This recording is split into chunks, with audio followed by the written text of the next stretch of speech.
Pemirsa, 100 hari sudah Presiden Prabowo Subianto dan Wakil Presiden Gibran Rakabuming Raka memimpin Indonesia. Dan mari kita lihat bagaimana kepuasan masyarakat atas pemerintahan Prabowo Gibran.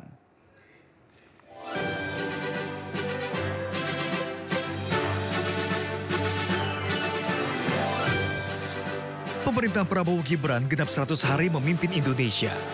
Rakyat pun menyoroti sejumlah kebijakannya. Lembaga survei Litbang Kompas telah mengukur tingkat kepuasan masyarakat. Hasilnya, 80,9% warga Indonesia menyatakan kepuasannya atas kinerja pemerintah Prabowo Gibran. Hanya 19,1% yang menyatakan ketidakpuasannya. Sementara 89,4% menyatakan keyakinannya atas pemerintah Prabowo Gibran. Hanya 10,6% menyatakan tidak yakin. Presiden Prabowo pun tegaskan fokus pemerintahannya untuk meningkatkan kemakmuran bagi seluruh rakyat Indonesia. Niatnya adalah bawa kemajuan kesejahteraan ke rakyat kita.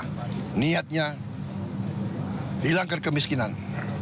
Niatnya hilangkan kelaparan. Niatnya adalah tingkatkan kemakmuran bagi seluruh rakyat Indonesia. Penghasilan rakyat semuanya harus naik.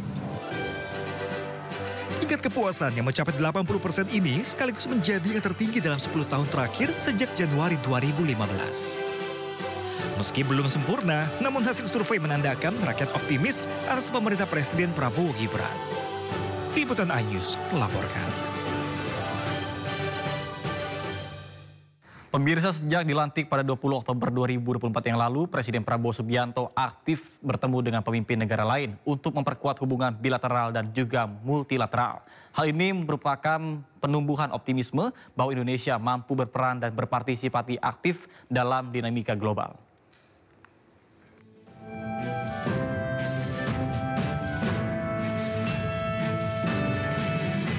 Indonesia telah memasuki era baru dalam politik luar negeri di bawah kepemimpinan Presiden ke-8 Prabowo Subianto.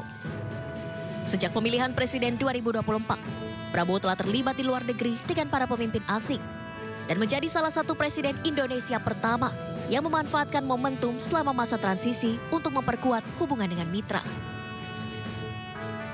Sementara Prabowo memulai lawatan pertamanya usai dilantik sebagai Presiden ke Tiongkok, kemudian dilanjutkan ke Amerika Serikat. Dengan menghormati undangan dari dua negara besar tersebut, Prabowo memahami psikologi kedua negara yang ingin menjadi sentral bagi semua negara. Prabowo dinilai tengah mengupayakan keseimbangan global antar negara adik kuasa. Selanjutnya saat menghadiri KTT APEC di Lima, Peru, Prabowo mengangkat isu perekonomian global dan menyatakan komitmen Indonesia mendukung perdagangan yang adil di Asia Pasifik.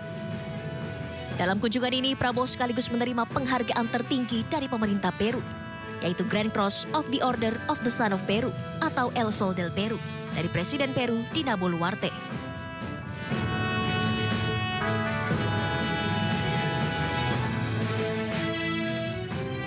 Dalam lawatannya di India, Prabowo menegaskan komitmennya untuk memprioritaskan kerjasama kemitraan ekonomi antara pemerintah Indonesia dengan India.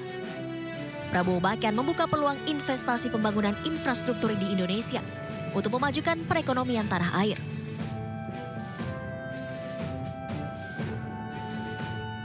Lawatan Presiden Prabowo ke sejumlah negara untuk pertemuan bilateral dan multilateral merupakan langkah awal penerapan kebijakan luar negeri Indonesia. Politik bebas aktif yang secara konsisten dipilih pemerintah Republik Indonesia hadir dalam bentuk berbeda di era kepemimpinan Presiden Prabowo Subianto, dan membuka harapan besar bahwa Indonesia akan mampu berperan dan berpartisipasi aktif dalam dinamika global yang penuh ketegangan geopolitik maupun ekonomi. Tim Liputan iNews melaporkan.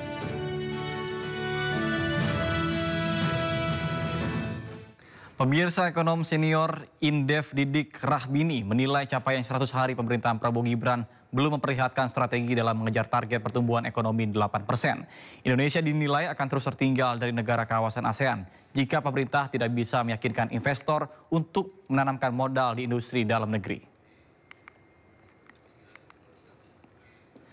Didik menjelaskan dalam 100 hari pemerintahan Prabowo Gibran, arah pembangunan yang diusung program Asta Cita belum terstruktur dengan baik. Pemerintah masih sibuk dengan reorganisasi pemerintahan yang pada akhirnya tidak banyak membantu capaian 100 hari kerja. Padahal Didik menilai arah kebijakan dan kepastian hukum bagi investasi sangat diperlukan, sehingga mimpi pertumbuhan ekonomi 8% dapat terwujud. Indef juga menyoroti kebijakan pemerintah seringkali belum sepenuhnya mendukung perkembangan sektor industri melalui insentif yang memadai, sehingga hal ini menyebabkan banyak perusahaan lebih memilih negara lain seperti Thailand atau Vietnam sebagai basis produksi. Ya, evaluasi yang harus kita evaluasi dan saran saya, ya, pembangunan ekonomi ini, Bank Dunia itu lebih realistis melihat keadaan, tumbuh 5% nggak akan bergerak kemana-mana, ya. Tapi semangat Pak Prabowo yang menggelegar, ya, itu tumbuh 8%, ya, itu angka cita-cita, ya, boleh saja, ya. Nah, kalau tidak bisa nggak, kita pernah bisa. Taiwan Vietnam bisa tumbuh 7% sekarang.